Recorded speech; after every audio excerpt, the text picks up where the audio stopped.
Welcome to Poirot Stories, where we delve into the timeless mysteries of Hercule Poirot. I'm your host, Preston Flint, and I'm thrilled to have you join me for another captivating tale. If you're new here, make sure to subscribe and hit that notification bell so you never miss a story. Today we're embarking on a long, intricate journey with Death of the Widow at Rue Amethyst, a Hercule Poirot mystery. This is a classic whodunit in the style of the incomparable Agatha Christie, complete with a locked room puzzle, cunning suspects, and the brilliant deductions of our beloved Belgian detective. Chapter 1. The Arrival in Paris. The autumn of 1925 draped Paris in a golden haze, where the air carried the crisp bite of fallen leaves and the distant chime of cathedral bells. The city, reborn from the scars of the Great War, pulsed with a restless energy. Cafes spilled laughter onto the boulevards, and the Seine shimmered under the watchful gaze of the Eiffel Tower.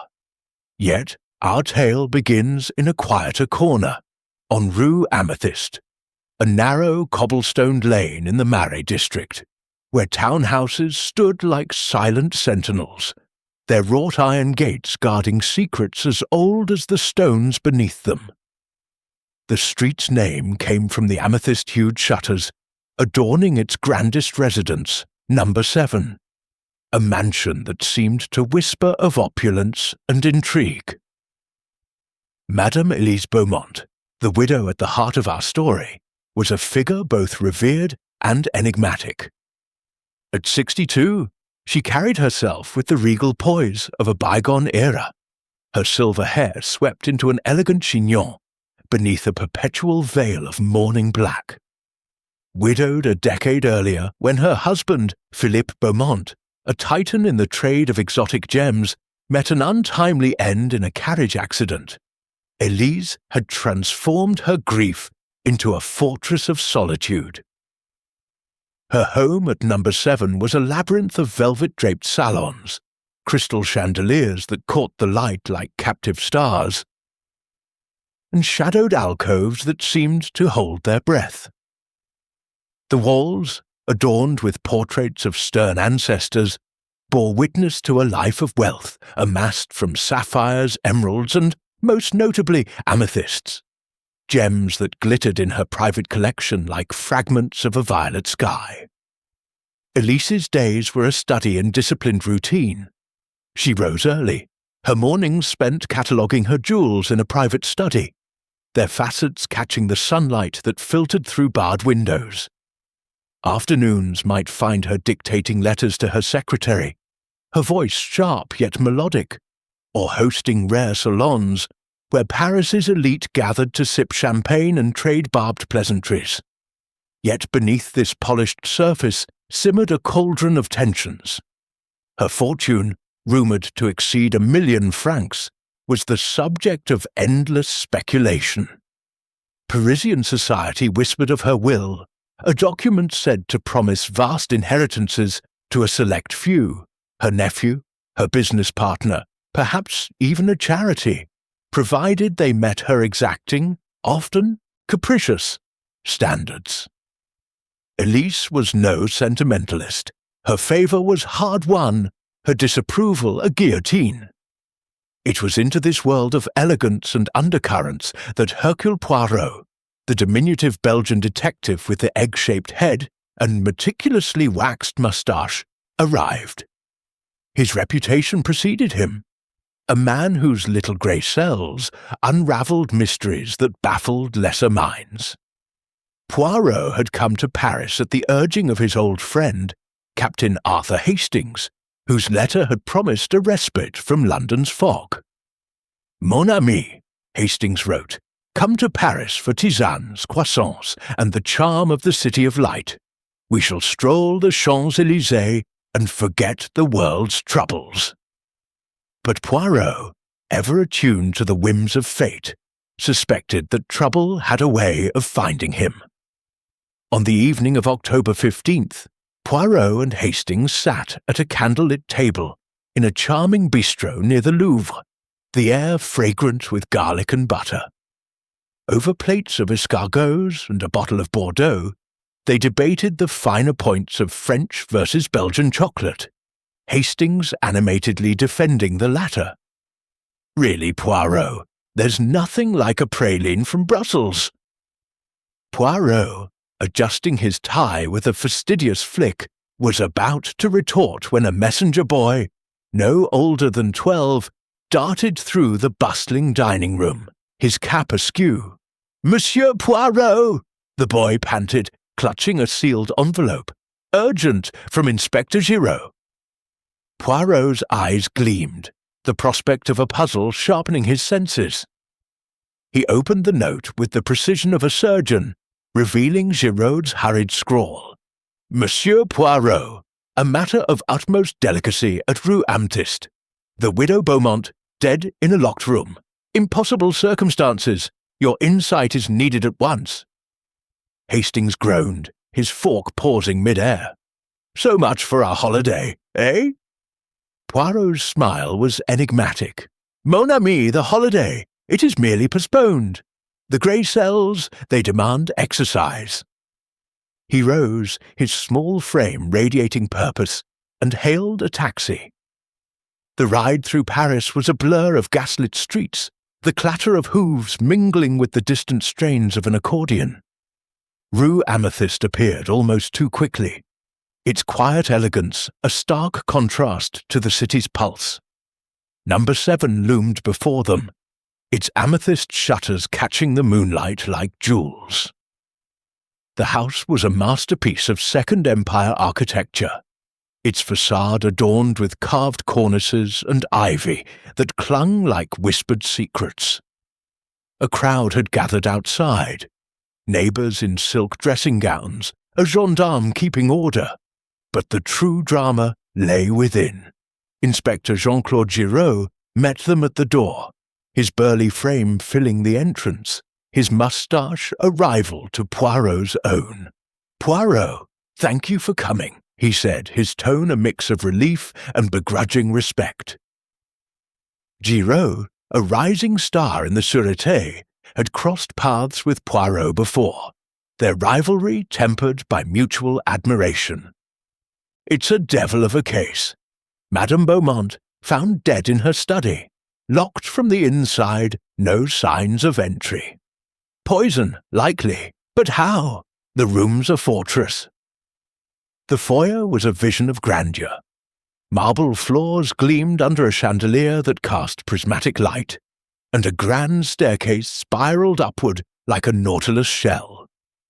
Yet the air was heavy, tinged with the faint scent of lavender and something sharper, bitter almonds perhaps. Servants hovered in corners, their whispers like rustling leaves, while a handful of guests stood frozen, their faces pale.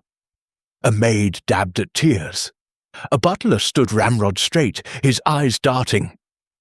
Hastings shivered. "This place, Poirot, it's like a mausoleum."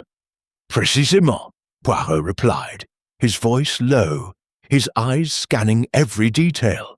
"And mausoleums, mon ami, are where secrets are buried." Giraud led them upstairs, past portraits that seemed to watch their ascent.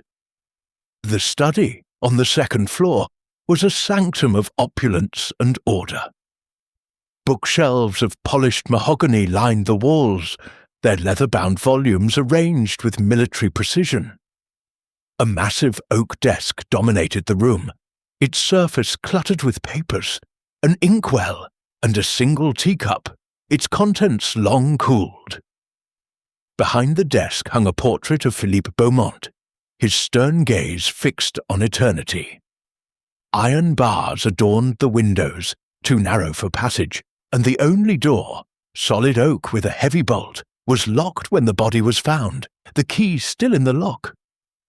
Elise Beaumont lay slumped over the desk, her face frozen in a rictus of pain, her hands clutching a pen as if death had caught her mid-sentence.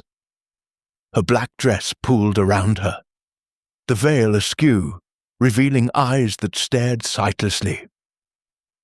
Poirot knelt beside her, his gloved fingers tracing the air above the body, noting the absence of wounds. The teacup drew his attention, its faint almond scent unmistakable to his trained senses. "Cyanide, perhaps," he murmured, "but how administered? And by whom?" Giraud recounted the evening's events. Madame retired here at 8 p.m., as was her custom, to review accounts.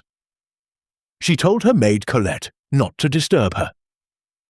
At 9:30, her nephew, Victor Beaumont, came to discuss a family matter. He knocked, got no reply, and grew alarmed. He fetched the butler, Monsieur Lefebvre, and they broke down the door, found her like this. Poirot examined the door. No signs of tampering, the lock pristine. He paced the room, his patent leather shoes silent on the Persian rug, his eyes catching a faint footprint near the desk, a broken window latch dismissed as old, and a safe tucked behind Philippe's portrait. "An impossible crime," he said softly. "The room, it is sealed, yet death entered." Hastings frowned. "Impossible, you say? Sounds like a challenge, Poirot." Poirot's moustache twitched. "A challenge, yes. And Hercule Poirot does not refuse." As they descended to question the household, Poirot's mind was already at work, cataloguing faces, motives, and the tantalizing puzzle of a locked room. The widow's death was no accident, it was a performance, and Poirot intended to uncover the script. And there we pause, dear listeners, at the edge of this enigma.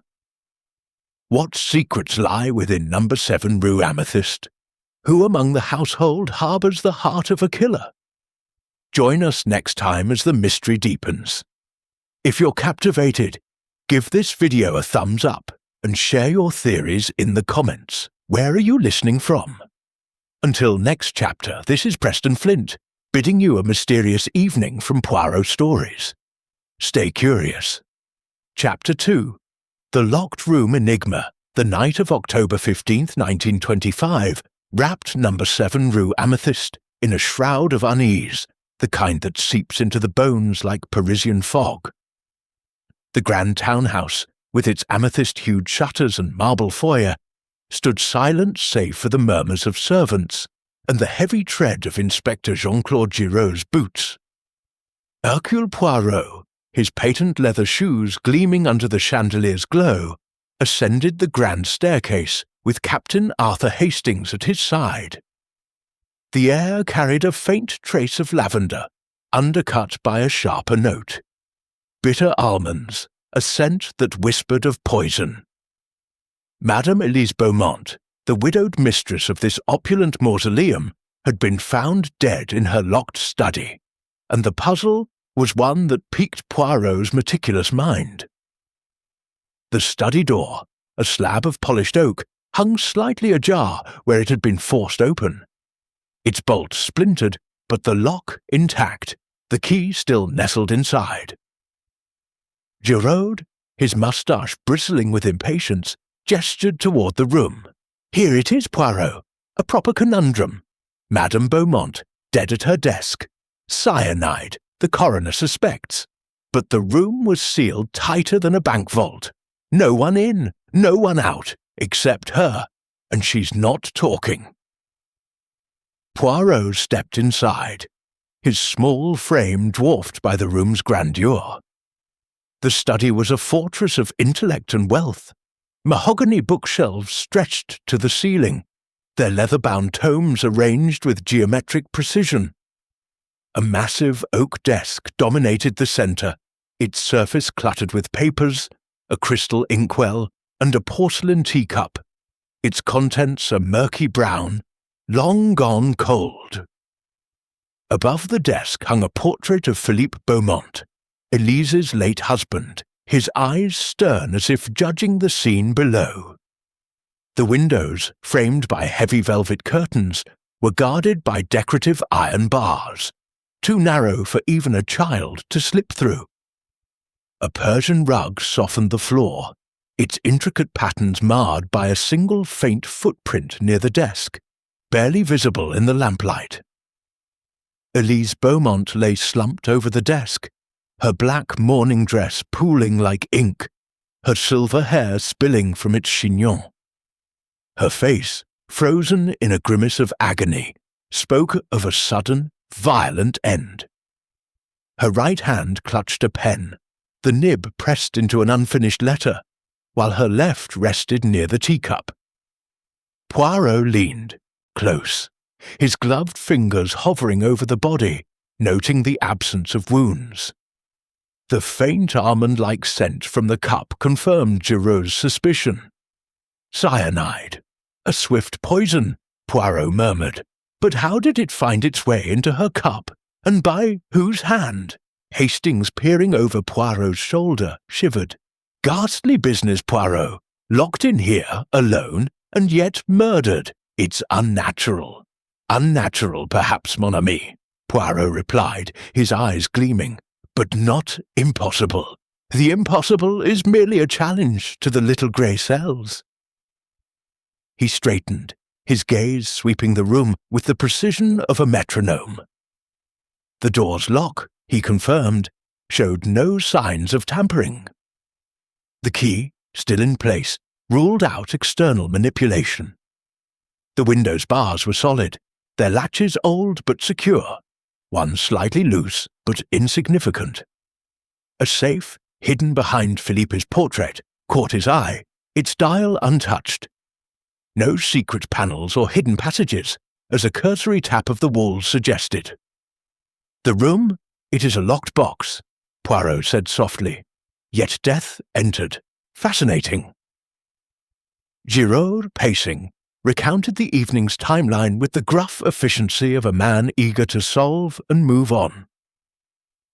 Madame Beaumont retired to her study at 8 p.m., as was her habit, to review her accounts or write letters. She instructed her maid, Colette Dubois, not to disturb her. Colette delivered a tray of tea at 8:05, left it on the desk, and departed. At 9:30, Victor Beaumont, her nephew, came to discuss some family matter, money, likely, knowing him. He knocked, got no answer, and grew worried. He summoned the butler, Monsieur Lefebvre, and together they broke down the door. Found her just as you see her. Poirot nodded, his fingers tracing the edge of the teacup. The tea, it is the key, n'est-ce pas? But was the poison in the cup, the pot, or elsewhere? He sniffed the cup again, detecting only the cyanide's telltale trace. We must test the pot in the kitchen, Inspector, and the sugar, the milk, every detail. As Giraud dispatched an officer to secure the kitchen, Poirot turned his attention to the household, now gathered in the drawing-room below like actors awaiting their cues. The suspects emerged swiftly, each with motives as sharp as a stiletto, their lives intertwined with Elise's fortune and her iron will. Poirot, with Hastings trailing like a faithful shadow, descended to meet them, his notebook poised like a weapon of truth. First was Victor Beaumont, the nephew, a man of 32 with the charm of a matinee idol and the debts of a gambler. Tall, with slicked-back hair and a tailored suit slightly frayed at the cuffs, he fidgeted under Poirot's gaze. I only wanted to talk about my engagement, he said, his voice tight. Aunt Elise disapproved of my fiancée, Margot. Said she'd cut me off if I married her. Victor stood to inherit the lion's share of Elise's estate, rumoured to be millions, but only if he met her moral standards. His alibi, a café on the Champs-Élysées at 8 p.m., though witnesses were yet to be confirmed. Next, Colette Dubois, the maid, a slight woman of 25 with doe-like eyes and a tremor in her hands. Her dark hair was pinned neatly, but her apron bore a faint tea stain. I brought the tea, monsieur, as always, she whispered, tears brimming. I left it and went downstairs. I'd never harm Madame. Yet whispers among the staff painted Colette as resentful. Elise had accused her of stealing a brooch months prior, a charge dropped but never forgotten. Had Colette prepared the tea alone? Her access to the tray made her a figure of interest. Dr. Henri Moreau, the family physician, was a stern man of 50, his greying beard and spectacles giving him an air of authority. He had treated Elise for a heart condition, prescribing medications that could, in theory, interact disastrously with cyanide. "I saw her last week," he said brusquely. "She was frail but stubborn. Owed me nothing, if that's what you're thinking." Yet rumours swirled of a loan from Elise he couldn't repay, and his role as executor of her will raised questions. His alibi, treating a patient until 7:45, though the patient's reliability was uncertain. Madame Sophia Laurent, a rival widow of 45, swept in like a storm, her emerald eyes flashing beneath a black veil. A former friend of Elise's, their bond had soured over a disputed amethyst necklace, a gem now in Elise's collection worth a fortune. "She stole it from me," Sophia hissed, her voice venomous. "Years ago, at a salon, she claimed it as hers. Thief!" Sophia's alibi was a theatre visit, backed by ticket stubs, but her bitterness was palpable. Monsieur Émile Girard, Elise's business partner in the gem trade, was a shrewd merchant of 60, his face lined with the weight of commerce. Their partnership had fractured over accusations of embezzlement. Elise threatened to expose him, jeoparding ruin. "We argued, yes," he admitted, sweating despite the cool room. "But murder? Absurd." His alibi, inventorying gems at his shop, corroborated by clerks, though gaps in his timeline lingered. Finally, Monsieur Lefebvre, the butler, a man of 55 with the stoic demeanour of lifelong service. His loyalty to Elise spanned decades, yet a footman overheard a heated exchange about unpaid wages during recent financial strains. "I was in the servants' quarters," Lefebvre said, his voice steady. "I heard nothing until Master Victor called." But a fleeting absence at 8:15, noted by a scullery maid, raised Poirot's eyebrow. Poirot's questions were gentle yet piercing, like needles threading a tapestry. Victor deflected, Colette wept, Moreau blustered, Sophia sneered, Girard fidgeted, and Lefebvre stood resolute. Each bore the weight of motive, greed, revenge, betrayal, and opportunity, given their presence in the house. Yet, the locked room loomed as the true enigma. How had the cyanide reached the cup? Was it in the tea, the sugar, or some unseen vector? As midnight tolled, Poirot retired to his hotel, the Hotel Ritz, a haven of elegance where he could think. Hastings, nursing a brandy, muttered, "6 suspects, Poirot, and a room locked tighter than a drum. Where do we even begin?" Poirot's moustache twitched, a smile playing beneath it. "We begin, mon ami, with the order and the method. The footprint, the latch, the cup, they whisper truths. Tomorrow, we listen." Back at number 7, the house settled into an uneasy silence, its amethyst shutters closed against the night. But the mystery, like a gem under a jeweller's loupe, was only beginning to reveal its facets. And there we leave it, dear listeners, with the locked room taunting us. Who slipped death into Madame Beaumont's tea? What secrets hide in the shadows of Rue Amethyst? If this chapter has you hooked, give it a thumbs up and share your suspicions in the comments.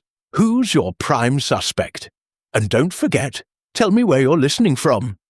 Until next time, this is Preston Flint, signing off from Poirot Stories. Stay mysterious. Chapter 3. Gathering the Threads. The dawn of October 16, 1925, broke over Paris with a veil of grey, rain pattering against the windows of the Hotel Ritz, where Hercule Poirot sat in his suite, a cup of steaming hot chocolate cradled in his hands. The opulence of the room, gilded mirrors, silk drapes, did little to distract from the puzzle occupying his mind, the death of Madame Elise Beaumont in her locked study at number 7 Rue Amethyst. Captain Arthur Hastings paced the carpet, his restless energy a counterpoint to Poirot's stillness. 6 suspects, a poisoned teacup, and a room sealed tighter than a sarcophagus. Hastings muttered, "Where do we even start, Poirot?" Poirot's eyes gleamed, his moustache twitching with purpose. "We start, mon ami, with the order and the method. The room, the alibis, the tea, they are pieces of a mosaic. We gather them, and the picture emerges." He set down his cup, its porcelain clinking softly, and reached for a notebook, its pages already filled with meticulous notes from the night before. The locked study, the cyanide's bitter scent, the faint footprint on the rug, all whispered clues, but the how and the who remained elusive. Their first task was to revisit number 7. The townhouse stood sombre under the drizzle, its amethyst shutters closed like eyelids over secrets. Inspector Giraud greeted them in the foyer, his face etched with fatigue. "The coroner's report confirms cyanide," he said, handing Poirot a preliminary file. "Ingested, likely via the tea, though the pot in the kitchen tested clean. Sugar and milk are still being analysed. No fingerprints on the cup but Madame's own." Poirot nodded, his mind cataloguing the absence of prints as significant. A careless killer might leave, traces. A careful one ensured none. Poirot requested blueprints of the house, which Giraud produced from the city archives. The study's design was unyielding. No chimneys wide enough for entry, no trapdoors, no hidden panels after a thorough search by Giraud's men. The window's iron bars, though one latch was loose, offered no passage. "The locked room, it is no illusion," Poirot murmured, tracing the blueprint's lines. "The poison entered, but how? We must examine the timeline and the people." The household was summoned to the drawing-room, a cavernous space of plush velvet and gilt-framed mirrors, where the suspects sat like chess pieces awaiting Poirot's move. Victor Beaumont, the debt-ridden nephew, slouched in an armchair, his eyes darting. Colette Dubois, the maid, stood near a window, her hands twisting her apron. Dr. Henri Moreau, the physician, adjusted his spectacles with a scowl. Madame Sophia Laurent, the rival widow, perched regally, her veil a mask of disdain. Monsieur Émile Girard, the business partner, mopped his brow despite the chill. Monsieur Lefebvre, the butler, maintained his stoic posture by the fireplace, his gaze steady but guarded. Poirot began with Victor, whose charm masked a nervous edge. "Monsieur Beaumont, you visited your aunt earlier yesterday, oui?" Victor admitted to a morning call, begging for funds to cover gambling debts. "She laughed in my face," he said bitterly, "said I'd get nothing unless I ditched Margot." His fiancée, a chorus girl, was Elise's sore point, threatening his inheritance. His alibi for 8 p.m., when Elise retired to her study, was a café on the Champs-Élysées, where waiters vaguely recalled him. "Check with them," Victor insisted. Poirot noted the alibi's fragility. Witnesses could be mistaken or bribed. Colette was next, her voice barely above a whisper. "I steeped the tea in the kitchen, monsieur, and brought it up at 8:05. Madame liked it strong, with 3 sugars. She swore she left the tray and returned downstairs, but admitted leaving the pot unattended briefly while fetching a saucer. "Only a moment," she said, eyes wide. Poirot's gaze lingered on her stained apron, a detail from the night before. Had someone tampered with the tea in that unguarded moment? Colette's motive surfaced. Elise had accused her of stealing a brooch.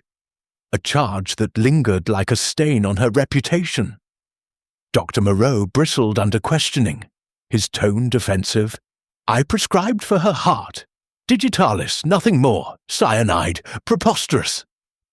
Yet he admitted owing Elise a substantial loan, unpaid due to a failing practice. His role as will executor added intrigue. Did he know its contents? His alibi, treating a patient until 7:45, a claim Poirot marked for verification. The possibility of cyanide in medical compounds nagged at him. Moreau's access to such substances was undeniable. Sophia Laurent swept in with theatrical flair, her emerald eyes flashing. Elise was a thief, she declared, recounting the disputed amethyst necklace. It was mine, a gift from my late husband, stolen at her salon in 20. The gem, now in Elise's collection, was worth a fortune. Sophia's alibi was a theatre visit, her ticket stubs pristine, but her venom suggested a grudge that could fester into murder. Poirot noted her familiarity with the house. She knew its layout well from past visits. Émile Girard, the gem merchant, sweated through his confession of business disputes. Elise accused me of skimming profits, he said, his voice strained. She threatened to ruin me, but I was at my shop counting gems. His clerks vouched for him, but a gap between 8 and 9 p.m. raised questions. Had he slipped out? His motive, preserving his livelihood, was as compelling as Victor's greed. Lefebvre, the butler, spoke with measured calm. I was in the servants' quarters, overseeing the staff, he said. Yet a footman reported him absent around 8:15, returning flustered. I stepped out to check the coal delivery, Lefebvre explained, but the timing aligned suspiciously with Elise's tea. His loyalty was unquestioned, but unpaid wages had sparked a rare argument with Elise, overheard by a maid. Poirot's eyes narrowed at the faint footprint in the study rug. Could it match Lefebvre's polished shoes? As interviews concluded, Poirot requested Elise's journal, found locked in her desk. Its final entry, dated the day of her death, read, Betrayal close to home, the truth will out. Cryptic, but suggestive of a personal wound. A threatening letter, also in the desk, caught his eye. Return the amethyst or face consequences. Unsigned, its ink fresh, it pointed to Sophia, or a clever forgery. A red herring, perhaps, Poirot mused, but one we cannot ignore. He returned to the study, alone, to reconstruct the scene. Standing at the desk, he mimicked Elise's movements, sipping tea, writing, collapsing. The teacup's saucer bore a faint ring, as if a second cup had rested there briefly. Curieux, he whispered. The footprint near the desk was smudged but distinct. A man's shoe, perhaps, or a deliberate misdirection. The loose window latch, dismissed by Giraud as old, nagged at him. Could it be tampered from within? He tested the lock, the key turning smoothly. The impossible crime, he said, is a matter of timing and opportunity. Outside, Poirot visited Girard's gem shop, a cramped emporium of glittering stones. The amethyst necklace, locked in a case, was a marvel. Deep purple, flawless, worth enough to kill for. Beauty and danger, Poirot remarked. They are old companions. Girard's clerks confirmed his presence, but one hesitated. Admitting Girard stepped out briefly around 8:10. Another thread to pull. Back at the Ritz, Poirot spread his notes across a table, timelines and motives forming a web. The tea was clean in the kitchen, he told Hastings, but the sugar, perhaps it holds the poison. And the alibis, they are like Swiss cheese, full of holes. Hastings frowned. Victor's debts, Sophia's grudge, Colette's shame, they all had reason. But the locked room, Poirot, how?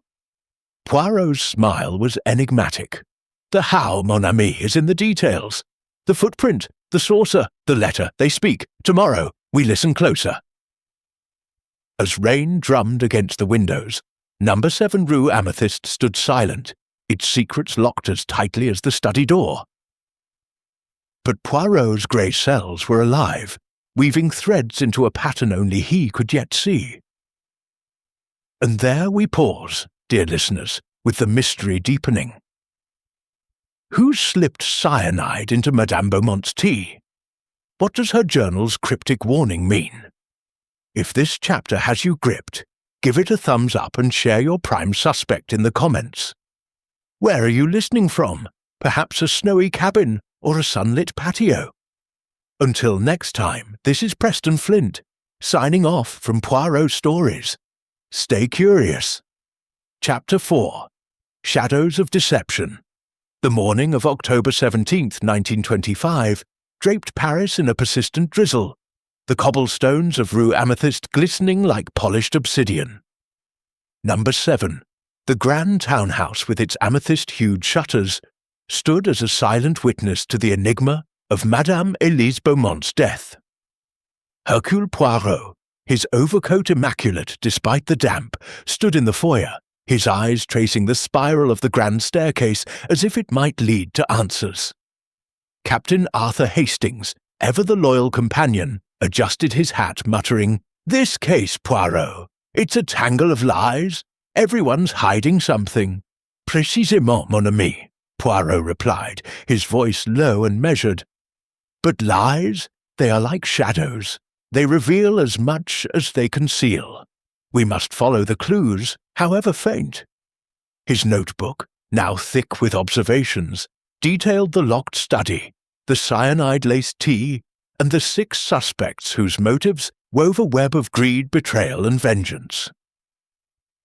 The investigation was deepening, and today, Poirot intended to sift truth from deception. The study remained sealed, guarded by a gendarme, its air still heavy with the ghost of bitter almonds. Poirot returned to the scene, his patent leather shoes silent on the Persian rug. The faint footprint near the desk, the loose window latch, and the teacup saucer with its curious ring nagged at him. Inspector Giraud joined them, his moustache bristling with frustration. "The sugar bowl's clean," he reported. "No cyanide in the kitchen at all. It's maddening, Poirot. The poison was in the cup, but how?" Poirot's eyes gleamed. "The how, Inspector, is a matter of opportunity disguised as impossibility. Let us probe deeper." He requested a reconstruction. Colette's tea tray, prepared as it was that fateful evening. In the kitchen, a cavernous space of copper pots and gleaming tiles, Colette reenacted her routine under Poirot's watchful gaze. She steeped the tea, added 3 sugar cubes to a saucer, and placed the cup, mimicking her delivery to the study. "I left it on the desk," she said, her voice trembling. "Madame was writing. I didn't linger." But Poirot noticed a pause in her tale, a moment when she turned to fetch a saucer from a cupboard, leaving the tray unattended for perhaps 30 seconds. "A small window," he murmured, "but sufficient for a clever hand." He examined the sugar bowl, its contents pristine, yet his mind turned to the saucer's ring. Could a poisoned cube have been swapped in that fleeting moment? The suspects were summoned again, their alibis fraying under scrutiny. Victor Beaumont, the nephew, admitted to more than debts. His fiancée, Margot, had a brother Jacques, known in underworld circles for trafficking poisons. "He's in Lyon," Victor insisted, producing a telegram as proof. Poirot arched an eyebrow. Lyon was a train ride away, and telegrams could be forged. A red herring, perhaps, but one worth noting. Victor's café alibi held, but a waiter recalled him stepping out briefly around 8:15, claiming a phone call. "To whom?" Poirot pressed. Victor shrugged, evasive. "A friend." Colette, under renewed questioning, crumbled slightly. A neighbour had seen her arguing with Elise the day before, voices raised about secrets. Tearfully she confessed, Elise knew of her affair with Victor, a scandal that threatened her position. "She called me a disgrace," Colette whispered, "said she'd dismiss me if I didn't end it." Her access to the tea tray, coupled with this personal betrayal, cast a shadow over her tearful denials. Dr. Henri Moreau, the physician, grew defensive when Poirot probed his medical supplies.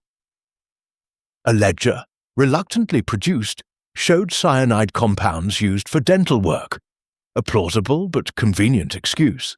"I'm a doctor, not a murderer," he snapped. Yet his alibi weakened.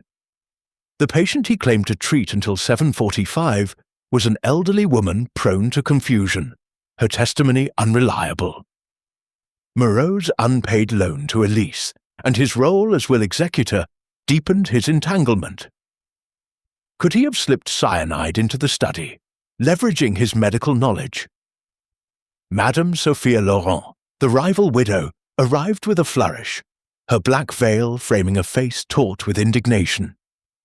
She produced letters proving her claim to the amethyst necklace, but Poirot's keen eye spotted fresh ink, forged perhaps to bolster her grievance. "Elise stole my legacy," Sophia declared, her alibi of a theatre visit still holding, but her familiarity with the house's servant entrances troubling. Had she slipped in, unseen, to exact revenge? Her bitterness was a motive as sharp as a blade. Émile Girard, the gem merchant, admitted to siphoning minor profits from their partnership, confirming Elise's accusations. "It was business, not murder," he said, his hands trembling. His Whodunit, hidden safe, discovered by Giraud's men, held missing funds, but no cyanide. His clerks swore he was at the shop, yet one admitted Girard left for a walk around 8:10, returning dishevelled. Poirot's mind turned to the study's footprint. Could Girard, desperate to avoid ruin, have found a way in? Monsieur Lefebvre, the butler, maintained his composure, but a crack appeared. The footman's report of his 8:15 absence was confirmed, and Lefebvre admitted fixing the study's window latch days prior after it jammed. "Routine maintenance," he said, but his timing was suspect. Why mention it now? The footprint, Poirot noted, matched the size of Lefebvre's polished shoes, though smudged as if deliberately obscured. Unpaid wages, a rare argument with Elise. Could loyalty have curdled into betrayal? A new clue emerged. A broken fountain pen in the study's waste bin, its nib stained with ink not matching Elise's letter. Had someone else been there, writing a note? The threatening letter about the amethyst found in Elise's desk bore similar ink, suggesting a connection. Poirot staged a test, locking himself in the study with a replica tea tray. He sipped, paused and examined the saucer's ring, a faint mark as if a second cup had been swapped in and out. The poison, he mused, was not in the pot but added later. A sleight of hand. Hastings, watching, grew animated. "It's Moreau, isn't it? The cyanide, his access. It fits!" Poirot's smile was enigmatic. "Patience, Hastings. The clues, they multiply, but so do the shadows." A red herring surfaced. A neighbour reported a shadowy figure near the house at 8 p.m., cloaked and unidentifiable. Was it an outsider, or a suspect staging a distraction? Giraud's men found no trace, but the report thickened the fog of deception. Poirot visited Elise's journal again, its cryptic entry, betrayal close to home, echoing in his mind. A deeper search revealed a locked drawer in her desk, pried open to uncover a will codicil. Elise planned to disinherit Victor for his affair, redirecting her fortune to a children's charity. Victor's motive sharpened, but so did Colette's, tied to him by scandal. Sophia's forged letters, Girard's thefts, Moreau's chemicals, Lefebvre's absence. Each clue was a thread, but which led to murder? As evening fell, Poirot walked the Marais, the rain a soft curtain around him. At Girard's shop, he examined the amethyst necklace, its violet depths mesmerizing. "A gem worth killing for," he said softly. "But is it the heart of this crime?" A clerk mentioned a recent buyer, a mysterious woman in a veil resembling Sophia. Another misdirection, or a truth. Back at the Ritz, Poirot spread his notes, timelines overlapping like a palimpsest. "The footprint, the saucer, the pen," they whisper, he told Hastings, "but the loudest voice is the motive. Betrayal, mon ami, is the key." Hastings groaned. "They all betrayed her, Poirot. How do we choose?" "By listening to the silence between their words," Poirot replied, his eyes distant. The locked room was no longer a barrier, but a stage, and the killer's performance was nearing its climax. And there we pause, dear listeners, with deception swirling like mist over the Seine. Who wove this web of lies? What secrets lie in the amethyst's glow? If this chapter has you hooked, give it a thumbs up and share your theories in the comments. Who's your prime suspect now? And tell me, where are you listening from? A seaside cottage or a city penthouse? Until next time, this is Preston Flint, signing off from Poirot Stories. Stay mysterious. Chapter 5. Entangled Alliances. The evening of October 17th, 1925, cast a sombre veil over Paris, the drizzle of the day giving way to a storm that rumbled like distant artillery. At number 7 Rue Amethyst, the townhouse with its enigmatic amethyst shutters stood as a fortress of secrets, its walls guarding the truth of Madame Elise Beaumont's murder. Hercule Poirot, his overcoat damp from the rain, sat in the drawing room, his notebook a tapestry of clues. The cyanide-laced tea, the locked study, the faint footprint, the saucer's ring, and a cast of 6 suspects whose motives intertwined like ivy. Captain Arthur Hastings, restless as ever, paced before the fireplace, his voice tinged with frustration. "It's a mess, Poirot. Everyone's got a motive, and that locked room, how do we crack it?" Poirot's eyes, sharp as a hawk's, gleamed beneath the lamplight. "The mess, mon ami, is where the truth hides. Like a storm, it obscures but also reveals. We must untangle these alliances and find the thread that binds them to murder." The investigation had deepened, and now complications and unexpected twists threatened to unravel Poirot's orderly method. The day began with a startling discovery. Inspector Giraud, his face grim, presented a new piece of evidence, a poisoned needle, its tip faintly stained with cyanide, found tucked into a cushion in the study. "Planted, perhaps," Giraud said, "since the autopsy confirmed ingestion, not injection." Poirot examined the needle, its presence a deliberate misdirection. Fingerprints were smudged, suggesting a gloved hand. "A red herring," Poirot murmured. "But who placed it, and why now?" The needle pointed to no one directly, yet it thickened the fog of deception, suggesting a killer covering their tracks. Poirot turned to the suspects' relationships, sensing alliances shifting like sand. Victor Beaumont and Colette Dubois were seen whispering in the garden that morning, their heads close, their glances furtive. When questioned, Victor admitted their affair was more than a dalliance. They planned to elope, defying Elise's threats to disinherit him. Colette was desperate, Victor confessed, his charm fraying. Aunt Elise knew and threatened to sack her. Colette, trembling, nodded. "She called me a harlot," she whispered. "I begged Victor to help." Their collusion raised questions. Were they covering for each other? Or was one manipulating the other? Their access to the tea tray and Victor's shaky alibi, a cafe visit with a brief absence, kept them in the spotlight. Dr. Henri Moreau, the physician, faced renewed scrutiny when Poirot uncovered a hidden layer to his motive. A servant overheard Moreau arguing with Elise months prior, not about loans, but a scandal. Moreau had an affair with Madame Sophia Laurent years ago, ended abruptly when Elise exposed it, ruining his reputation among Parisian elites. She humiliated me, Moreau admitted, his voice tight. But murder?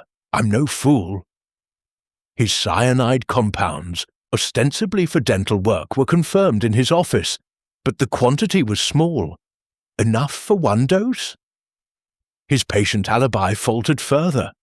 The elderly woman's maid contradicted her timeline, placing Moreau free by 7:30 p.m. Could he have slipped into the study, leveraging his medical expertise? Sophia Laurent, ever dramatic, confronted Émile Girard in the drawing room, accusing him of colluding with Elise to cheat her out of the amethyst necklace. "You knew she stole it," Sophia hissed, her veil trembling. Girard, sweating, denied it, but Poirot noted their shared history. Both had attended Elise's salons, their rivalry over gems a public spectacle. Sophia's theatre alibi held, but a stagehand recalled her leaving early, citing personal matters. Had she used her knowledge of the house's back entrances to slip in undetected? Her forged letters about the necklace, uncovered in Chapter 4, suggested a calculated mind, perhaps capable of more than forgery. Girard's own secrets unravelled. Giraud's men searching his shop found a ledger detailing siphoned funds, confirming Elise's accusations of embezzlement. "I took a little, yes," Girard admitted, his face ashen. "But kill her. She'd have ruined me alive." His clerk's testimony wavered. One admitted Girard was absent for nearly 20 minutes, around 8:15 p.m., not 10 as claimed. The footprint in the study, smudged but suggestive, could match his heavy boots. Poirot's mind turned to the loose window latch. Had Girard tampered with it, creating an illusion of entry? Monsieur Lefebvre, the butler, added a twist. A scullery maid reported him missing from the servants' quarters for longer than admitted, nearly 15 minutes at 8:15. Confronted, Lefebvre produced a note, allegedly found in the pantry, implicating Colette. She betrayed Madame with poison. The handwriting was unfamiliar, the ink fresh, another forgery. Poirot's suspicions deepened. Lefebvre's loyalty was a mask, perhaps, hiding resentment over unpaid wages. The footprint, still a nagging clue, aligned with his shoe size, though he insisted it was from routine cleaning. A bombshell landed. The will codicil, found in Elise's desk, was verified by her lawyer. Elise planned to disinherit Victor entirely, redirecting her fortune to a children's charity unless he ended his affair. This strengthened Victor's motive, but also Colette's, tied to him by love and desperation.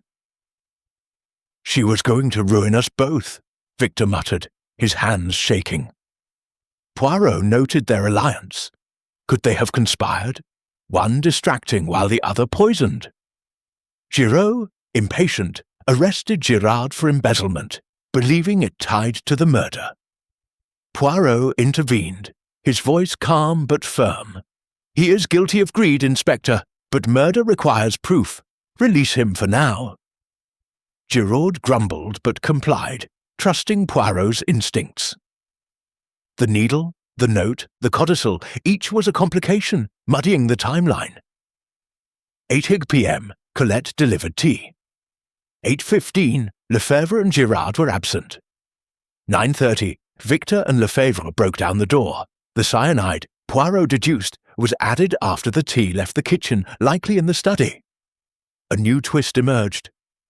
A groundskeeper reported hearing a faint clatter near the study window at 8:10 p.m., dismissed as a loose shutter. Poirot inspected the window again, finding the loose latch freshly tampered, not old, as Giraud assumed. Could someone have manipulated it from inside, staging an impossible crime? The footprint, smudged deliberately, suggested a calculated effort to mislead. The killer, Poirot told Hastings, is not merely clever, but theatrical. Personal dramas flared.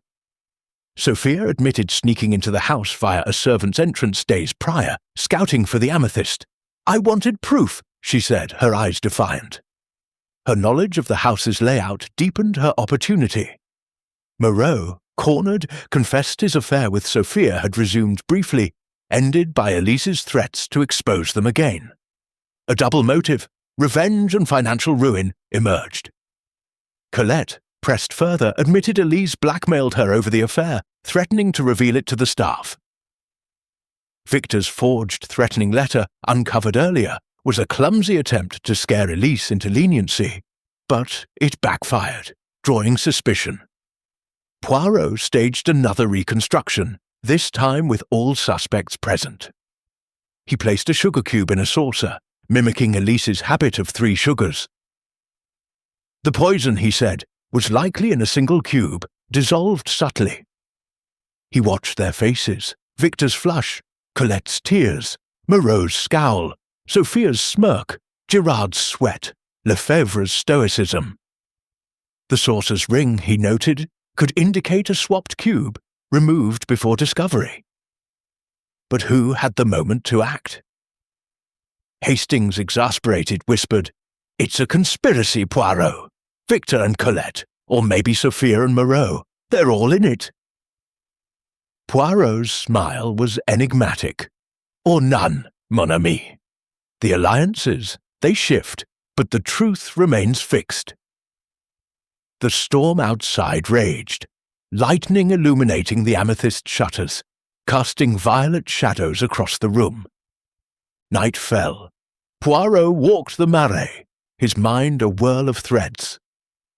The needle, a planted distraction, the codicil, igniting motives, the latch, a staged clue. Elise's journal entry, betrayal close to home, echoed, suggesting a personal wound deeper than money. The killer was close, their performance nearing its peak, but Poirot's grey cells were relentless, piecing together a pattern only he could see. And there we pause, dear listeners, with the storm mirroring the turmoil within number 7. Who wove this deadly plot? What betrayal drove the killer's hand? If this chapter has you gripped, give it a thumbs up and share your theories in the comments. Who do you suspect now? And tell me, where are you listening from? A starlit desert or a city rooftop? Until next time, this is Preston Flint, signing off from Poirot Stories. Stay mysterious. Chapter 6. The Web Tightens. The night of October 17th, 1925, roared over Paris, the storm's thunder shaking the amethyst shutters of number 7 Rue Amethyst. The townhouse, a fortress of secrets, stood resolute as lightning cast fleeting shadows across its marble foyer. Hercule Poirot, his overcoat neatly folded over a chair, sat in the drawing room, his notebook a labyrinth of clues. The cyanide-laced tea, the locked study, the smudged footprint, the sorcerer's ring, the poisoned needle, and a cast of 6 suspects bound by motives of greed, revenge, and betrayal. Captain Arthur Hastings, his face etched with impatience, leaned against a mantelpiece, his voice cutting through the storm's din. "Poirot, it's a maze. Every clue points somewhere, but the locked room, how do we solve it?" Poirot's eyes, bright as polished agate, met Hastings. "The maze, mon ami, is an illusion. Each thread leads to the center, where the truth awaits. Tonight, we tighten the web." The investigation had reached a crescendo, with complications piling like storm clouds, but Poirot sensed the killer's mask slipping. Revelations were at hand, and the locked room's enigma was no longer impenetrable. The day began with a breakthrough from Inspector Giraud, who burst into the drawing room, his moustache quivering with excitement. "The sugar bowl, Poirot! It's the key. Traces of cyanide, faint but unmistakable, in the cubes Madame used. The teapot, cup and milk remained clean, pinpointing the sugar as the poison's vector." Poirot nodded, his mind racing. 3 cubes, as Colette said. One, perhaps, was laced, a precise dose for a precise moment. But who had access to the sugar bowl, kept in the kitchen but brought to the study on the tray? The timeline sharpened. 8:12 p.m., Colette delivered the tea. 8:15, absences by Lefebvre and Girard. 9:30, Victor and Lefebvre broke down the door. The poison was added in the study, Poirot deduced, during that fleeting window. He summoned the suspects, their faces a gallery of tension. Victor Beaumont, the debt-ridden nephew, his charm fraying. Colette Dubois, the maid, her eyes red from crying. Dr. Henri Moreau, the physician, his scowl deepening. Madame Sophia Laurent, the rival widow, her veil a shield of disdain. Émile Girard, the gem merchant, sweating profusely, and Monsieur Lefebvre, the butler, his stoicism cracking. Poirot's questions were scalpels, cutting through their defences. Victor pressed about his forged, threatening letter, cracked under scrutiny. "I wrote it to scare Aunt Elise," he admitted, his voice shaking. "I thought she'd soften about Margot if she felt threatened." The letter demanding the amethyst necklace was a clumsy red herring, drawing suspicion to himself, but his café alibi wavered further. A waiter confirmed he left for 20 minutes, not 5, around 8:15. "A phone call," Victor insisted, but no record existed. Poirot's gaze lingered. Was Victor's desperation enough to kill? Colette's confession deepened the tangle. Sobbing, she revealed Elise's blackmail. "She knew about Victor and me, said she'd expose us unless I ended it. I couldn't lose my place." Her access to the sugar bowl, left unattended briefly in the kitchen, made her a prime suspect. Yet her tears seemed genuine, and the forged note Lefebvre produced, implicating her, raised doubts. "I never saw that note," she cried. Poirot noted the ink matched the broken fountain pen in the study, a clue to another's hand. Dr. Moreau's alibi collapsed entirely. His patient's maid, re-interviewed, admitted lying to protect him. Moreau was free by 7:15 p.m., giving him time to reach Rue Amethyst. Confronted, he blustered, "I was at my office, checking records." But no witnesses corroborated this, and his cyanide compounds, though small, were enough for a lethal dose. His past affair with Sophia, ended by Elise's interference, added a layer of vengeance. "She ruined my life once," he muttered. Poirot's eyebrow arched. Had Moreau sought to ruin hers in return? Sophia Laurent, her composure faltering, admitted sneaking into the house via a servant's entrance. Not days prior as claimed, but the evening of the murder, around 7:50 p.m. "I wanted to confront Elise about the amethyst," she said, her voice sharp, "but she was already in her study, door locked." A groundskeeper's report of a cloaked figure near the study window at 8:10 aligned with her presence, but no proof placed her inside. Her forged letters, meant to reclaim the gem, suggested a cunning mind. Could she have tampered with the sugar during her intrusion? Girard, the gem merchant, confessed to more than minor thefts. "I took thousands," he admitted, his face ashen. "Elise was going to the authorities. I begged her to reconsider." His absence from the shop at 8:15, now confirmed as 30 minutes, placed him near Rue Amethyst. The footprint in the study, smudged but matching his boots, tightened the noose. Yet Girard swore he never entered the house, only lingered outside, debating a confrontation. "I'm no killer," he pleaded. Poirot's mind turned to the tampered window latch. Had Girard staged an illusion of entry? Lefebvre, the butler, faced intense scrutiny. Cyanide traces were found on a pair of his gloves, discovered in the servants' quarters. "An accident," he insisted. "I handled cleaning supplies." But the gloves were new. used only that evening. His 8:15 absence, now pegged at 15 minutes, coincided with the clatter near the study window.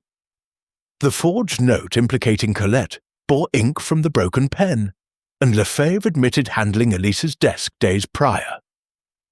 "Routine tidying," he said, but his eyes darted.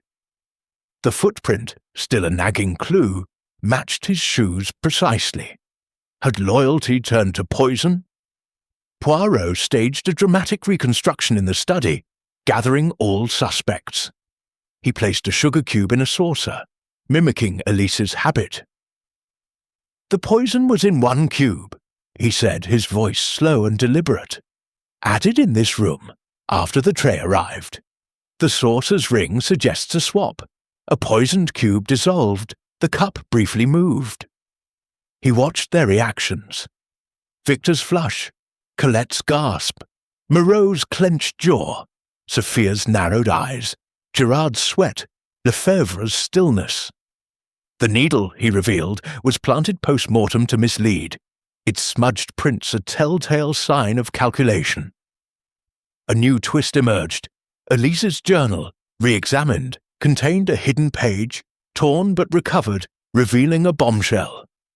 Colette was Elise's illegitimate daughter, born from a youthful indiscretion and raised in secret. Elise had discovered this only months prior, confronting Colette but refusing to acknowledge her in the will. "She called me a mistake," Colette sobbed, her voice breaking. The betrayal cut deep, transforming her motive from shame to rage. Had she poisoned her own mother in a fit of despair? Giraud, eager for action, leaned toward Colette's arrest, but Poirot raised a hand. "Not yet, Inspector. The web is tight, but the spider remains hidden." The timeline crystallized. 7:50, Sophia's intrusion. 8 Colette's tea delivery. 8:15, Lefebvre and Girard's absences. 8:10, the window clatter. The forged note, the needle, the tampered latch, all pointed to a theatrical killer, staging an impossible crime. Poirot walked the house's perimeter, lightning illuminating the amethyst shutters. The groundskeeper's clatter suggested a distraction, perhaps to draw Elise's attention while the poison was placed. The footprint, deliberately smudged, was a clue to mislead, not reveal. Elise's journal entry, betrayal close to home, now carried the weight of familial wounds. Colette's confession shifted the lens, but Poirot sensed another layer. The killer, he told Hastings, plays a double game, using Colette's pain as a shield. Hastings, exasperated, threw up his hands. "It's Colette, isn't it? The daughter scorned and disinherited." Poirot's smile was enigmatic. "Perhaps, mon ami, but the grey cells, they whisper of a deeper betrayal." The storm raged, mirroring the turmoil within number 7, as the suspect's secrets collided like thunderclaps. And there we pause, dear listeners, with the web tightening around Rue Amethyst. Who laced the sugar with cyanide? What betrayal drove the killer's hand? If this chapter has you riveted, give it a thumbs up and share your prime suspect in the comments. Where are you listening from? A moonlit forest or a city high-rise? Until next time, this is Preston Flint, signing off from Poirot Stories. Stay mysterious. Chapter 7. Unmasking the Culprit. The storm that had battered Paris on the night of October 17th, 1925, had softened to a restless drizzle by the morning of October 18th. But the tension within number 7 Rue Amethyst crackled like lightning. The townhouse, its amethyst shutters glistening with rain, stood as a silent witness to the murder of Madame Elise Beaumont, poisoned in her locked study with cyanide-laced sugar. Hercule Poirot, his patent leather shoes gleaming, stood in the drawing room, his small frame commanding the space like a general before battle. Captain Arthur Hastings, his face a mix of anticipation and nerves, whispered, "This is it, Poirot, isn't it? You've cracked the case." Poirot's moustache twitched, his eyes bright with certainty. Oui, mon ami. The grey cells have aligned the threads, clues, motives, deceptions. Today the truth emerges, and justice, it will be served. His notebook, a mosaic of the investigation's twists, lay closed on a table, its secrets no longer mysteries, but stepping stones to revelation. The locked room, the smudged footprint, the sorcerer's ring, the poisoned needle, the forged note, and the devastating truth of Colette's parentage had woven a web, and Poirot was ready to unravel it. Inspector Giraud, his moustache bristling with impatience, had gathered the 6 suspects in the drawing-room under the watchful gaze of 2 gendarmes. The air was thick with anticipation. The suspects' faces a gallery of dread and defiance. Victor Beaumont, the debt-ridden nephew, his charm eroded by fear. Colette Dubois, the maid and secret daughter, her eyes red from weeping. Dr. Henri Moreau, the physician, his spectacles glinting with defiance. Madame Sophia Laurent, the rival widow, her veil masking her scorn. Émile Girard, the gem merchant, sweating despite the chill, and Monsieur Lefebvre, the butler, his stoic facade cracking. Poirot stepped forward, his voice calm but commanding, like a conductor before a symphony. Mesdames et messieurs, he began, his accent deliberate, we stand in the shadow of a crime most ingenious. A murder in a locked room, an impossible act, yet one that has been solved. Madame Elise Beaumont was poisoned with cyanide, delivered not in her tea, but in a single sugar cube, dissolved in her cup. The question is not only who, but how. Let us reconstruct. He paced, his movements precise. At 8:12 p.m. Colette delivered the tea tray to the study, leaving it on the desk. Madame, alone, locked the door, her habit for solitude. At 9:30, Victor and Lefebvre broke in, finding her dead. The poison, we know, was in the sugar, added after the tray left the kitchen. But the room was sealed. No entry, no exit, or so it seemed. The suspects shifted, eyes darting. Poirot continued.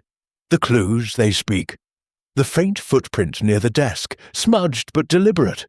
The sorcerer's ring suggesting a swapped cup.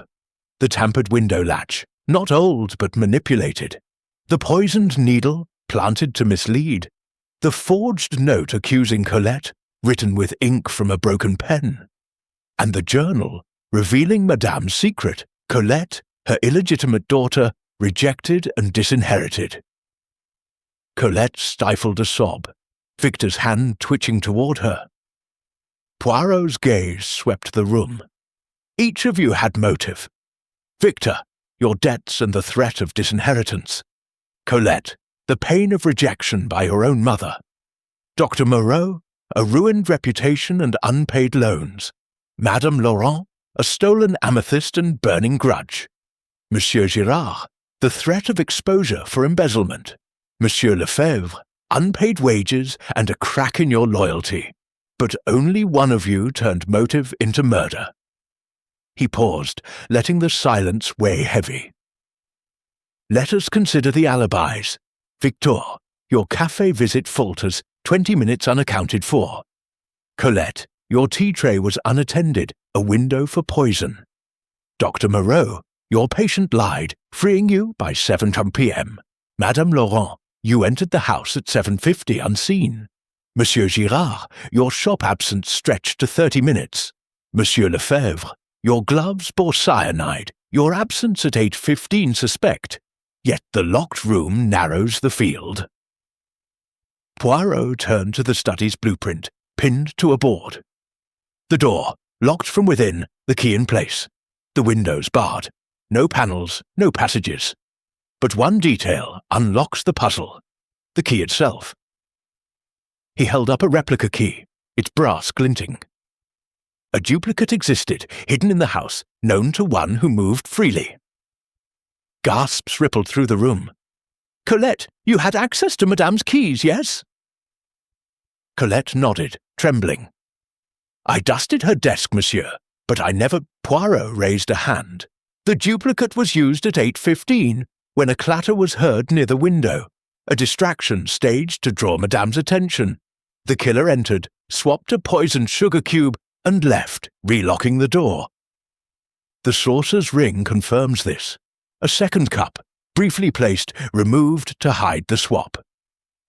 The footprint, smudged to mislead, matches Monsieur Lefebvre's shoes, but it is a red herring. The true clue is the timing." He faced Colette, his voice softening. "Mademoiselle Dubois, you are Elise's daughter. A truth she hid and then wielded against you. Her rejection, her threat to expose your affair with Victor, it cut deep. You prepared the tea, but you also knew her habit. 3 sugars, always. In that unguarded moment in the kitchen, you laced 1 cube, carried it to the study, and used the duplicate key to enter briefly at 8:15, while Lefebvre was absent and the clatter distracted Madame. You swapped the cube, dissolved it and left, the door relocked." Colette's face crumpled, tears streaming. "No, monsieur, I swear." Poirot's gaze was unrelenting. "The forged note, written in your hand, was meant to deflect suspicion, but the ink betrayed you. The needle, planted later, was your attempt to suggest another method. Your pain, it drove you to murder." Victor lunged forward. "She didn't do it, I'd know." But Colette's sob broke through. "I did it," she whispered, collapsing into a chair. "She called me nothing, a mistake. She was going to ruin me, take everything. I couldn't bear it." The room froze, the confession a thunderclap. Poirot nodded, his expression sombre. The betrayal close to home, as her journal said. You, her daughter, struck the deepest wound. Giraud stepped forward, handcuffs ready, as Colette wept, her defiance gone. The others, Victor, Moreau, Sophia, Girard, Lefebvre, sat stunned, their own secrets now irrelevant. Poirot addressed the red herrings. Victor's letter, a clumsy ploy to scare Elise, misled us briefly. Dr. Moreau's cyanide for dental work was unrelated. Madame Laurent's forged letters, a bid for the amethyst, not murder. Monsieur Girard's thefts, a crime but not this one. Monsieur Lefebvre's gloves, contaminated by cleaning supplies, not poison. The tampered latch, a distraction to suggest external entry. All threads, but only Colette's led to the truth. Hastings, wide-eyed, whispered, "How did you know, Poirot? The key, the cube, it's diabolical." "The grey cells, mon ami," Poirot replied. "The sorcerer's ring, the duplicate key, the timing, they spoke clearly. The heart's poison, it is the deadliest." He turned to Giraud. "Take her, Inspector. Justice must be served." As Colette was led away, her sobs echoing, the room felt hollow. Victor slumped. Moreau adjusted his spectacles. Sophia's veil hid her expression. Girard mopped his brow, and Lefebvre stood rigid. The amethyst necklace, still in its case, seemed to gleam with a cold, indifferent light. Poirot stepped to the window, the rain a soft curtain beyond. "The locked room, it was no mystery," he said softly. "It was a stage, and the killer played her part too well." The storm had passed, but the weight of betrayal lingered, heavy as the amethyst shutters. And there we pause, dear listeners, with justice served in the shadows of Rue Amethyst. The locked room is unlocked, the killer unmasked. How did Colette's betrayal strike you? If this chapter gripped you, give it a thumbs up and share your thoughts in the comments. Who did you suspect until the end? And tell me, where are you listening from? A starlit prairie or a city penthouse? Until next time, this is Preston Flint, signing off from Poirot Stories. Stay mysterious. Chapter 8. Echoes of the Past. The morning of October 19th, 1925, dawned over Paris with a tentative calm. The storm's fury reduced to a gentle mist that clung to the cobblestones of Rue Amethyst.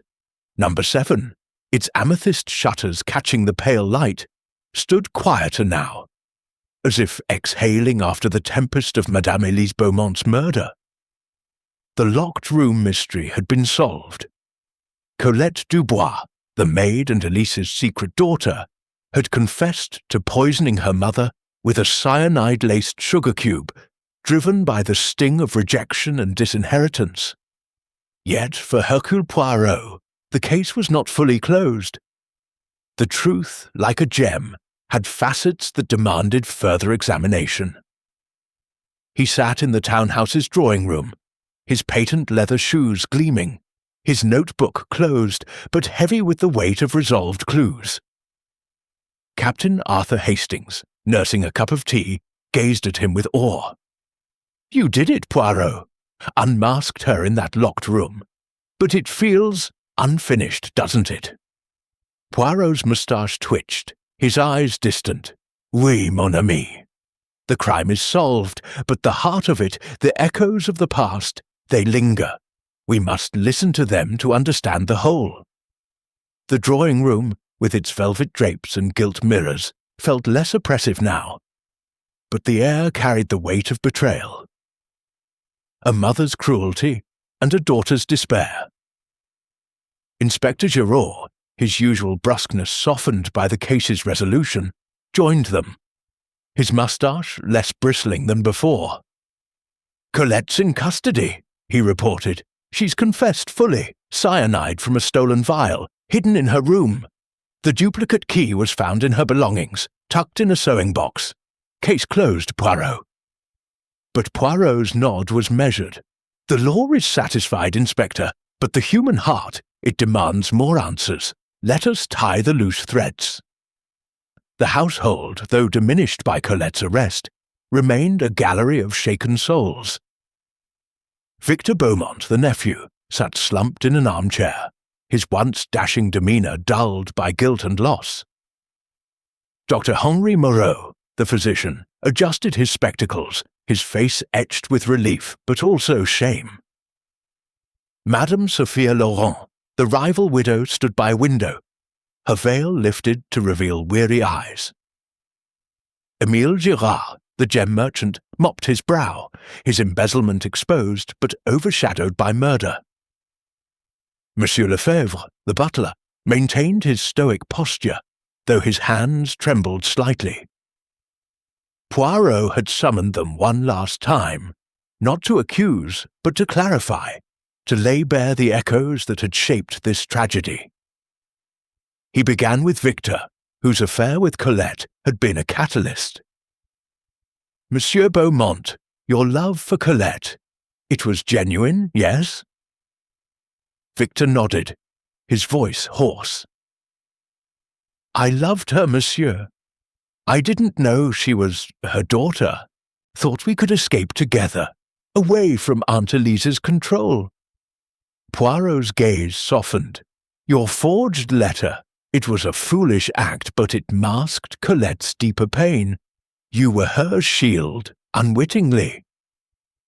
Victor's eyes welled. He had manipulated the letter to scare Elise, but it had drawn suspicion to himself, leaving Colette to act alone. Poirot turned to Colette's confession, piecing together her final hours with Elise. The maid's room, searched by Giraud's men, yielded the cyanide vial, stolen from a chemist's shop where Colette had run errands. The duplicate key, crafted months prior when Elise briefly lost her original, gave her access to the study. "She planned it meticulously," Poirot said. "The clatter at the window, likely a thrown stone staged to distract Madame while Colette entered, swapped the poisoned cube, and left. The saucer's ring from a second cup briefly placed was her sleight of hand. She relocked the door, leaving no trace." Hastings frowned. "But why, Poirot? She could have just left, run away with Victor." Poirot sighed, his voice heavy. "The heart, mon ami, is not so simple. Colette was rejected by her mother, called a mistake. The will codicil, disinheriting Victor and her, was the final blow. Rage, not reason, drove her hand." A new discovery deepened the tragedy. Giraud produced a letter, found in Elise's safe, sealed and addressed to Colette. Dated the day before the murder, it read, "My child, I was harsh, but I wished to protect you. In time, I would have claimed you. Forgive me." The letter, unopened, was a posthumous olive branch, too late to heal. Poirot's eyes darkened. A mother's regret, hidden until death. Colette never saw it, and it fueled her despair. The other suspects' roles clarified. Dr. Moreau's cyanide, though present in his office, was unrelated. Tests confirmed it was a different batch from the murder weapon. His affair with Sophia and unpaid loans were scandals, not crimes. "You are fortunate, Doctor," Poirot said, "but your secrets clouded the truth." Moreau nodded, chastened, his reputation bruised but intact. Sophia Laurent's claim to the amethyst necklace was upheld by a solicitor who verified her letters, forged in part, but based on a legitimate grievance. The gem was returned to her, a small victory in the wake of tragedy. "I wanted justice," she said, her voice softer. "Not this." Poirot noted her intrusion into the house was a red herring. Her presence at 7:50 p.m. unrelated to the 8:15 poisoning. Émile Girard faced charges for embezzlement, his thefts confirmed by ledgers. "I was desperate," he admitted, "but I didn't kill her." The footprint in the study, matching his boots, was a coincidence. Left during a routine visit days prior, smudged by cleaning. Poirot dismissed him as a culprit, though not as a saint. Lefebvre, the butler, was cleared of murder, but not suspicion. The cyanide on his gloves came from handling contaminated cleaning supplies, likely spilled by Colette. His absence at 8:15, checking a coal delivery, aligned with the window clatter, a distraction Colette exploited. The forged note accusing her was his attempt to deflect blame, born of fear, not guilt. "I served Madame faithfully," he said, his voice breaking. Poirot nodded. "Loyalty, monsieur, but clouded by panic." Poirot reflected on the case's echoes, drawing parallels to the human condition. In Madame Christie's tales, betrayal is the sharpest blade. Here, a mother betrayed a daughter, and a daughter betrayed a mother. The locked room was not merely a puzzle, but a mirror, reflecting their pain. He recounted similar cases, Poirot's own encounters with family secrets, where love and hate intertwined. "The heart," he told Hastings, "is the true locked room, more complex than any door."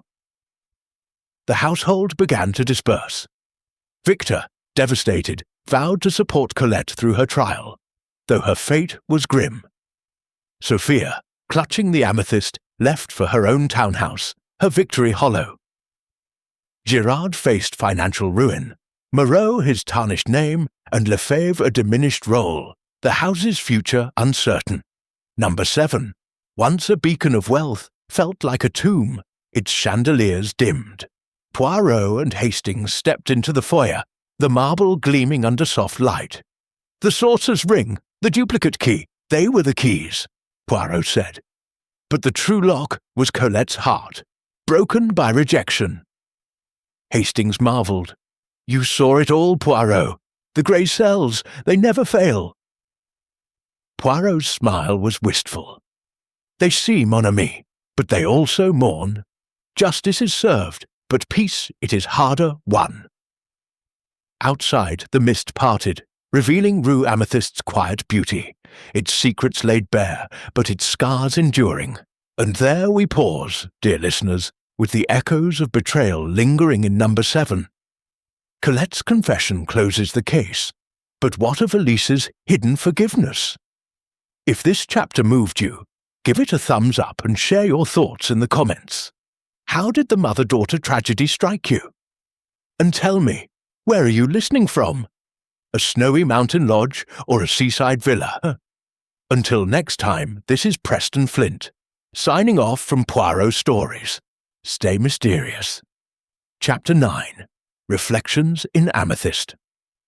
The twilight of October 19th, 1925, settled over Paris like a velvet curtain, the city's lights twinkling through a fading mist.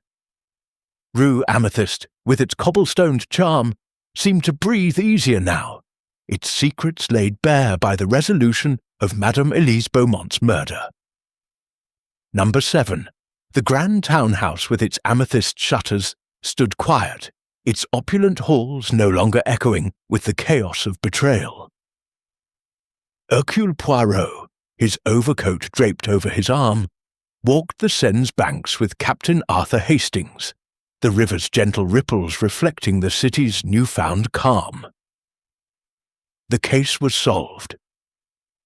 Colette, Dubois, Elise's secret daughter and maid, had confessed to poisoning her mother with a cyanide-laced sugar cube, driven by the pain of rejection and disinheritance. Yet, for Poirot, the mystery's resolution was not an end but a mirror, reflecting deeper truths about human nature.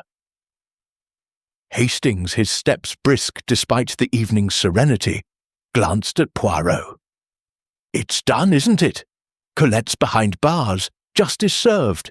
But I can't shake the feeling there's more to it, Poirot. That letter from Elise, it changes things." Poirot's moustache twitched, his eyes fixed on the Seine's shimmering surface. "Oui, mon ami. The crime is solved, but the heart of it, the pain, the regret, it demands reflection. In every mystery, there is a story beyond the clues, and here it is one of broken bonds." Their walk took them past Notre Dame, its spires piercing the twilight, and Poirot's thoughts turned to the case's final threads. Colette's confession had been a thunderclap, her motive rooted in the devastating revelation of her parentage. Elise's letter, found in the safe and addressed to her daughter, had offered forgiveness too late, a gesture that might have softened Colette's rage had it been delivered. "The tragedy," Poirot said softly, "is not only the murder, but the silence that preceded it. A mother and daughter, divided by pride and pain." Back at number 7 earlier that day, Poirot had gathered the remaining household for a final reckoning, not to accuse, but to clarify the ripples of the crime. The drawing room, with its velvet drapes and flickering chandelier, felt less like a stage for drama and more like a chapel for reflection.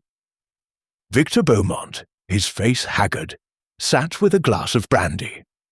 His dreams of eloping with Colette shattered.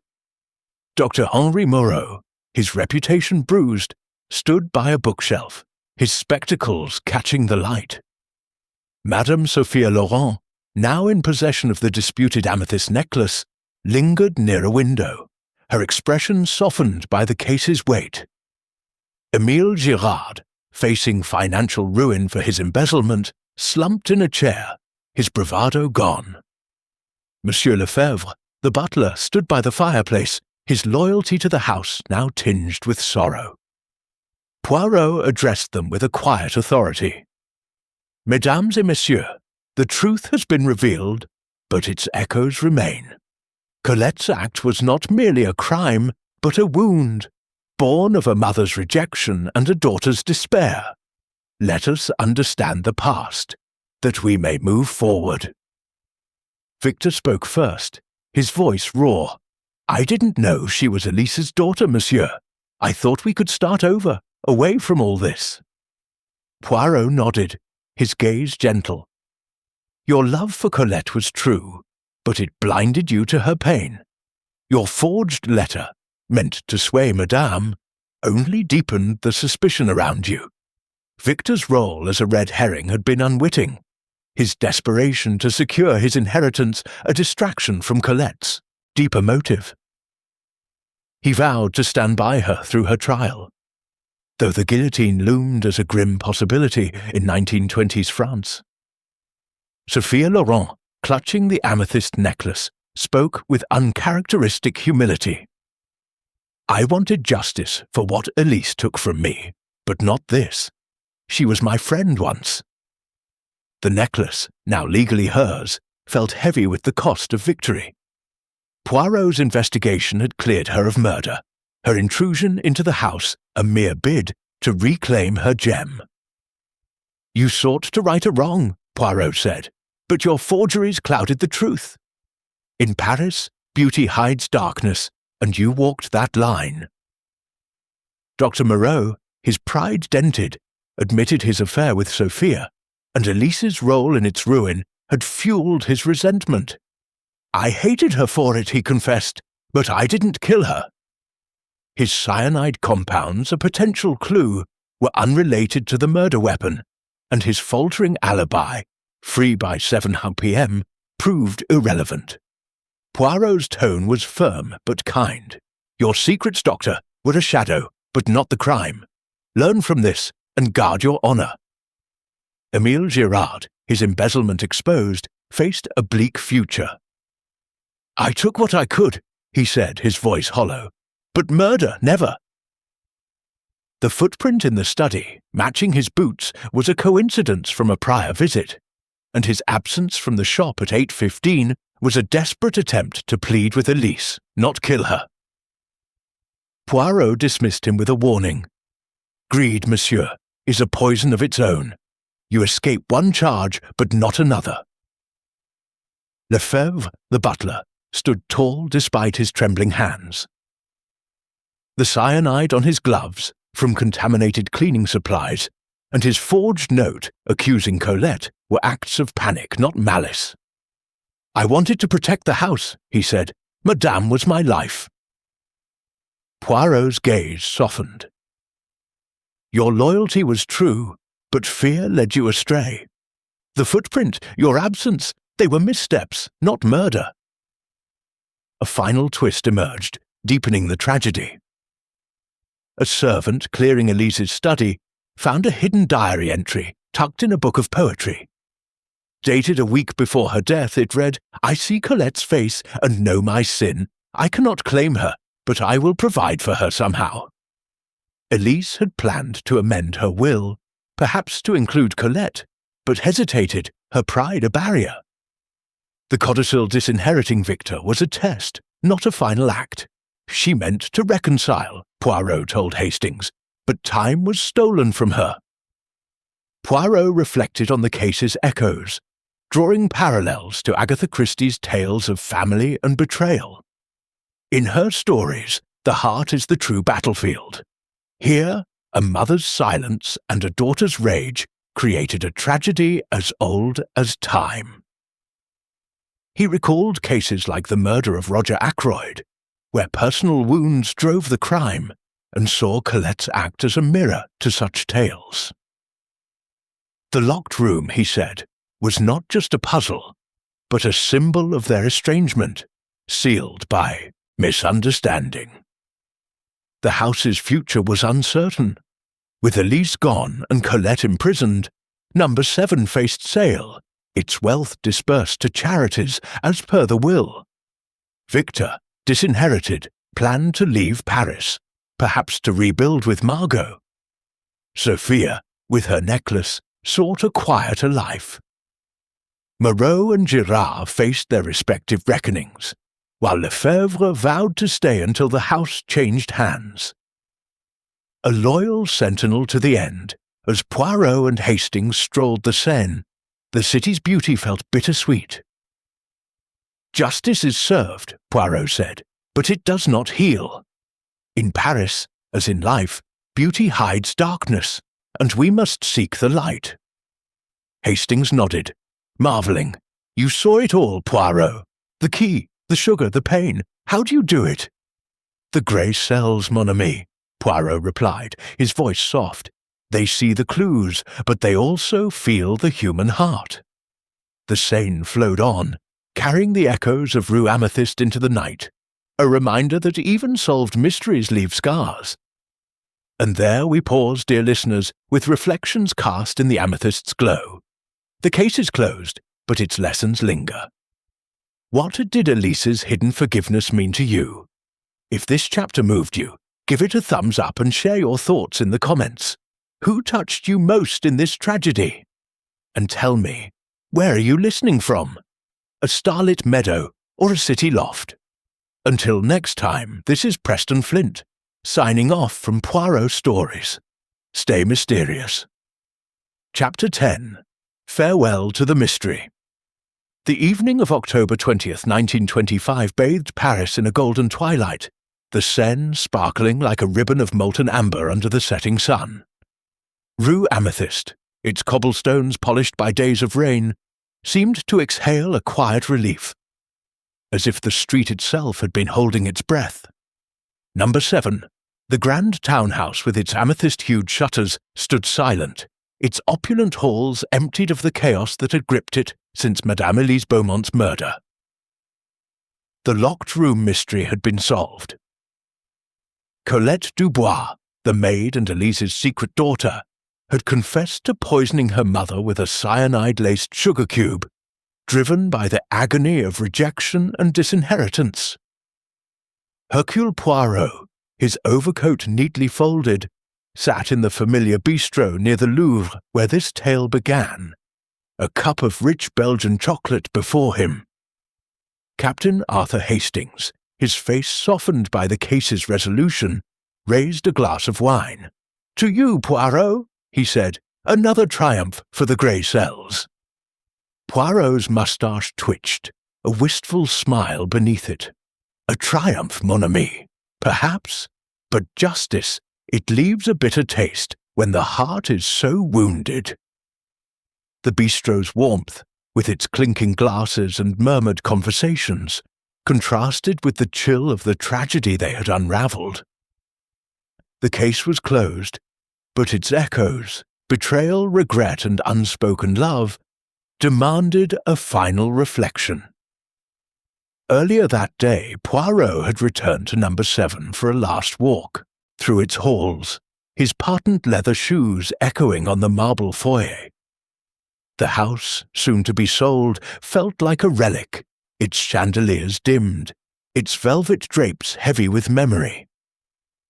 Inspector Giraud had joined him, his usual brusqueness replaced by a grudging respect. "You did it again, Poirot," he said, his moustache less bristling. "The Sûreté owes you one. Colette's trial begins next week. Her confession's solid." Poirot nodded, his eyes tracing the grand staircase. "The law will judge her, Inspector, but the true judgment was in her mother's silence." The household had dispersed, their lives altered by the truth. Victor Beaumont, the disinherited nephew, had left Paris that morning, his bags packed for London, where he hoped to rebuild with his fiancée, Margot. "I'll stand by Colette," he had told Poirot, his voice raw. "She was broken by Elise, but I still love her."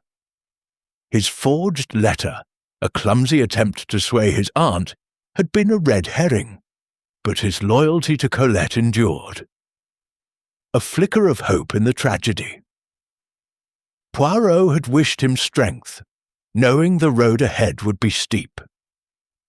Madame Sophia Laurent, now in possession of the amethyst necklace, had retreated to her own townhouse in the Marais. The gem, a symbol of her feud with Elise, glittered coldly in her hands when Poirot visited. "I wanted justice," she said, her veil lifted to reveal tired eyes, "but this victory feels empty." Her intrusion into number 7, her forged letters, they were acts of pride, not murder. Poirot's gentle admonition lingered. "The amethyst is yours, madame, but peace is harder won. Seek it." Sophia had nodded, her bitterness softened by the case's weight. Dr. Henri Moreau, his reputation tarnished but not destroyed, had resumed his practice, though whispers of his affair with Sophia and his unpaid loans followed him. "I was a fool," he admitted to Poirot, his spectacles fogging slightly, but not a killer. His cyanide compounds, a potential clue, were unrelated to the murder, and his faltering alibi proved irrelevant. Poirot's parting words were firm. "Guard your honor, Doctor. It is more fragile than you know." Émile Girard, the gem merchant, faced a bleak future. His embezzlement charges pending. The footprint in the study, a fleeting suspicion, was a coincidence from a prior visit, and his absence from his shop at 8:15 was a desperate plea to Elise, not a murderous act. "I lost everything," he told Poirot, his face ashen, "but I didn't take her life." Poirot's response was measured. "Greed poisons, monsieur, as surely as cyanide. Redeem yourself, if you can." Monsieur Lefebvre, the butler, remained at number 7, overseeing its closure with a loyalty that bordered on reverence. The cyanide on his gloves, from contaminated cleaning supplies, and his forged note accusing Colette were acts of panic, not malice. "This house was my life," he said, his voice trembling as he stood in the foyer. "Madame was stern, but she was my purpose." Poirot clasped his shoulder. "Your loyalty endures, monsieur. Let it guide you forward." A final discovery had sealed the case's emotional weight. Among Elise's papers, found in a locked drawer, was a draft of a new will, incomplete but revealing. Elise had intended to acknowledge Colette as her daughter, granting her a modest inheritance. "In time," it read, "I would have called her mine." The letter found in the safe, offering forgiveness, was its prelude, but Elise's pride had delayed its delivery. Poirot, reading it, felt a pang. A tragedy of timing, he told Hastings. Had she spoken, Colette might not have struck. Poirot reflected on the case's echoes, drawing parallels to Agatha Christie's tales of fractured families. "In her stories, the heart is the true locked room," he said, sipping his chocolate. "Like Crooked House, where kin turn on kin, this was a tale of love twisted into hate. Colette's pain, Elise's silence, they locked each other in a dance of death. The duplicate key, the sorcerer's ring, the smudged footprint all were props in a drama of betrayal, with the amethyst necklace a glittering symbol of their discord." Hastings, his wine-glass empty, leaned forward. "How do you do it, Poirot? See through the lies, the pain, and find the truth." Poirot's smile was wistful. "The grey cells, mon ami. They see the clues, but the heart, it feels the story. In every mystery, there is a human soul crying out." He recounted the case's mechanics. Colette's access to the duplicate key, her moment to lace the sugar cube, the window clatter as a distraction. The red herrings, Victor's letter, Moreau's cyanide, Sophia's intrusion, Girard's thefts, Lefebvre's note, had clouded the truth, but the sorcerer's ring and Colette's confession had illuminated it. The bistro's ambiance, with its soft accordion strains, felt like a balm after the storm. Poirot gazed out at the Seine, its waters carrying the city's stories into the night. "Paris, it is a city of beauty and secrets," he said. "Rue Amethyst, it held both. We solved the puzzle, but the scars remain." Hastings nodded, his usual bluster quieted. Poor Colette, a daughter scorned, and Elise too late to make amends. Poirot's thoughts turned to justice. The law will judge Colette, but her true punishment is her conscience. Elise's legacy, it is not in her wealth, but in the lessons of her silence. The house at number 7, soon to be sold, would fade into Paris's tapestry, its amethyst shutters a fleeting memory. The charity, now the beneficiary of Elise's fortune, would carry her name forward, a bittersweet redemption. As they left the bistro, The city embraced them with its lights and laughter. Poirot paused, adjusting his tie with fastidious care.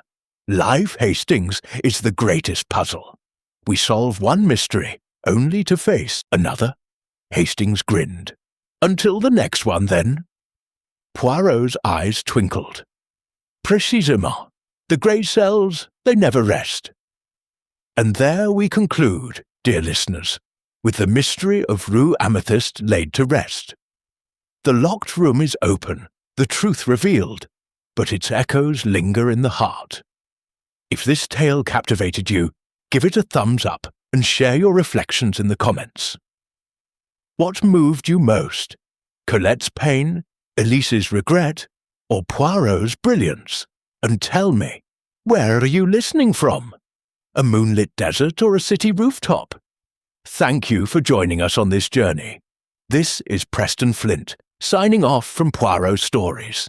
Stay mysterious.